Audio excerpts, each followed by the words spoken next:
Je voulais remercier Hind aussi de m'avoir invitée.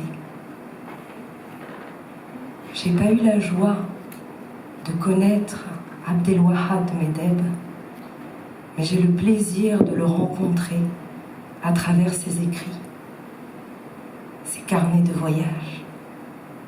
Merci beaucoup aussi à l'immense Arthur H de m'accompagner au piano.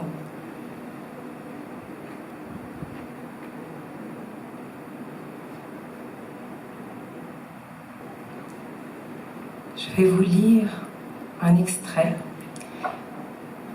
de son deuxième voyage à Jérusalem.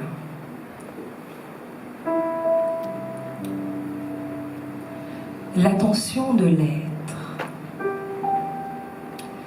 Pourtant le corps se laisse rouler sur la pente. La rumeur arabe. L'homme qui conduit le taxi se présente comme venant d'Irak. Cette part de la ville est à nous, dit-il une fois à Jérusalem-Est. Et je ne sais si cette déclaration provient d'une appartenance arabe ou juive. Il peut être l'un et l'autre. Des t-shirts où est écrit en caractères latins, arabes, hébraïques, paix, peace, salam, shalom. Mais j'ai beau rêver de la beauté, cela reste laid. Un groupe d'Égyptiens roule sur la pente du bazar à hauteur de l'escalier qui mène à l'église copte. D'un coup, le sol se transforme en d'énormes dalles antiques. Les couches de la ville sont là, et d'énormes sont là, et mes pieds foulent la couche romaine.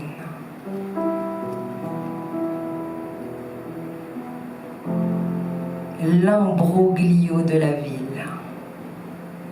Que faire dans une perspective pure de l'empreinte arabe? Langue, lettres, rumeurs, urbanisme, code de l'échange, l'impossible abolition malgré la présence des armes. En ce retour donc, commencez par longer les murs blancs, par se frotter à leurs pierres bosselées. Et les slogans sur les murs semblent oblitérés. Les lettres noires deviennent pâles, comme s'il n'y avait plus d'inscription neuve. Palestine libre. Palestine Horra. Est-ce le temps qui efface la lettre? Ou sommes-nous passés du temps de la revendication au temps du silence? D'une résistance, l'autre. 5 ans après, me voilà encore à Jérusalem. À la porte de Damas, venant de la route de Naplouse, immergé au sein du peuple de Palestine, face au mur de pierre blanche. L'ombre du palmier grouille sur les dalles, elles aussi blanches. Le rire gras qui sort de la bouche édentée d'une femme voilée qui s'essuie les doigts, qui ont porté au palais un gâteau d'Orient. L'homme au gilet, à la cravate, à l'écoute du canari. Que vas-tu faire de tant de vie satisfaite, quoi qu'il en coûte? La flèche siffle et n'atteint pas sa cible. Vois-tu la chanson d'amour se mouvoir sur les lèvres de l'adolescent? Sera-t-il celui que le destin choisira pour manier à main nue le couteau? Et toi, jeune adroit, que vas-tu faire de l'échelle que tu ouvres sur la place? À quel ciel vas-tu monter? Toi, l'homme qui enroule l'enseigne ou la banderole avant de la déployer sur la corniche. Encore une jeune dame voilée qui vend avec certitude les éléments d'une charité réclamée pour être distribuée aux orphelins. Elle s'adresse aux hommes, affirmative, péremptoire. Voix précipitée qui débite sa demande automate, active, que rien n'arrête. Et celui qui est derrière moi, je ne le vois pas, évoque la tendresse. Et je n'en imagine pas le visage, mais de partout ça chantonne et les rires éclatent à l'arrière par la médiation d'une parole compatissante qui articule la rahmanot entre l'arabe et l'hébreu. La rahmanot, c'est un néologisme que Abdelwahab Medeb a inventé pour ce moment. Rahma en arabe veut dire la miséricorde divine et par extension la clémence, la bienveillance.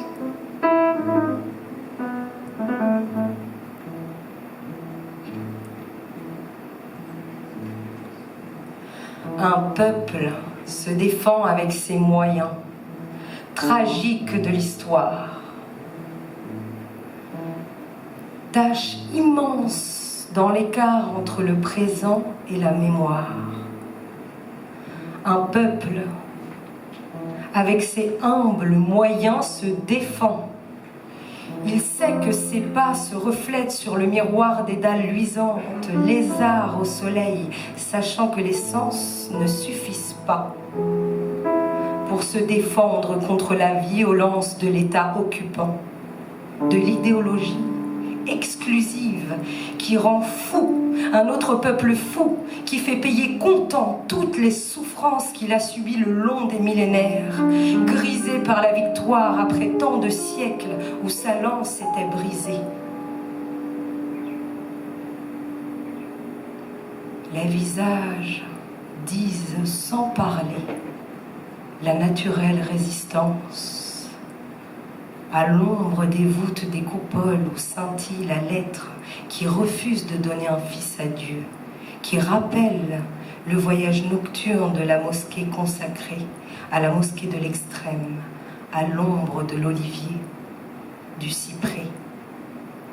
De l'air du croissant pointe tout autour, très haut, le règne du chandelier, la présence de la croix.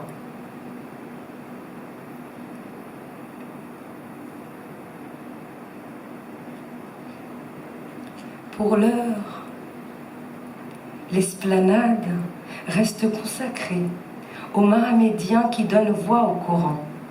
Des milliers d'orans, hommes, femmes, enfants se serrent et reçoivent la parole qui appelle au secours à l'absolu. Que peut l'absolu dans l'histoire des hommes? Cet absolu perçu raison d'histoire chez ceux qui pour l'heure ont vaincu. Mais ce même absolu est demeuré enfermé dans son irrévocable silence face au désastre, à la catastrophe, au lieu de jouer absolu contre absolu. N'est-il pas temps de laisser l'absolu dans le splendide isolement de son irrévocable silence? L'absolu ne répond plus, et le messianisme grandit dans les deux camps. Faut-il chercher à ranimer le va-et-vient entre ciel et terre?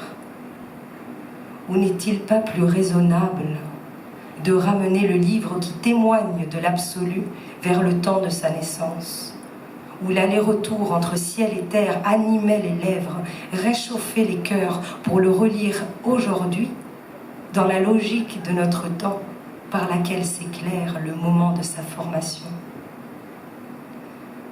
Ainsi va la déroute des messianismes pour contenir, sinon différer l'avènement de l'Apocalypse dans une Jérusalem occupée. Nous avons à agir pour rendre Jérusalem au partage. Meilleure façon de désamorcer les deux recours concurrents à l'absolu qui ne répond jamais et que chacun s'approprie dans la défaite comme dans la victoire. le Palestinien